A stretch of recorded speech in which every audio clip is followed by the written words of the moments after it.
نبي الإسلام محمد እንዲህ ብሎ ተናገሩ لا يدخل الجنة أحدكم بأمله ማንም ሰው ቢሆን በስራው መንግስተ ሰማያት መግባት አይችልም አሉ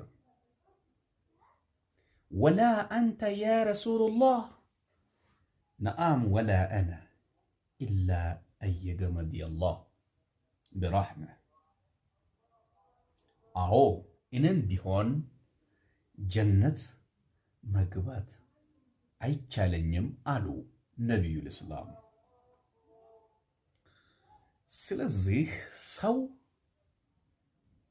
መልካም ስራ ሰርቶ ጀነት መግባት በጭራሽ አይታሰብም። ሰው ይላል በሌላው ሐዲስ በእናቱ ሆድ ውስጥ በ120 ቀን ይወሰንበታል። ሰው የገሃነምም ሆነ የጀነት በ120 ቀን በዛው ይወሰንበታል፣ ውሳኔ ይተላለፍበታል።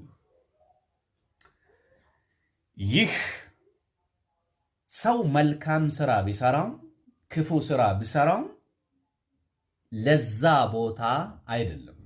ሰው ጀነት ወይም ጀሃነም የሚገባው አስቀድሞ አላህ በወሰነበት ቀን ነው ይላል ሐዲስ አል-40 አራተኛው ሐዲስ።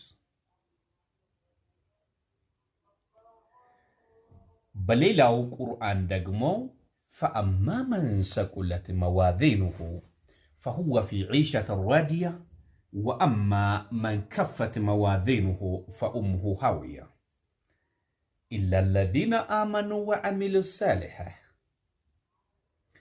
መልካም ስራ ከሰራ ጀነት ትገባለህ። ክፉ ስራ ደግሞ ሚዛኑን ከመዘነልህ ገሃነመ እሳት ወይም ጀሃነመ እሳት ትገባለህ ይላል። ስለዚህ ሰው ምን ሲሆን ነው ጀነት የሚገባ?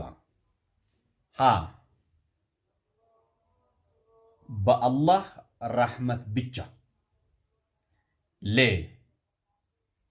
በእናቱ ሆድ ውስጥ በተወሰነበት ብቻ ነው እንጂ በስራ አይደለም።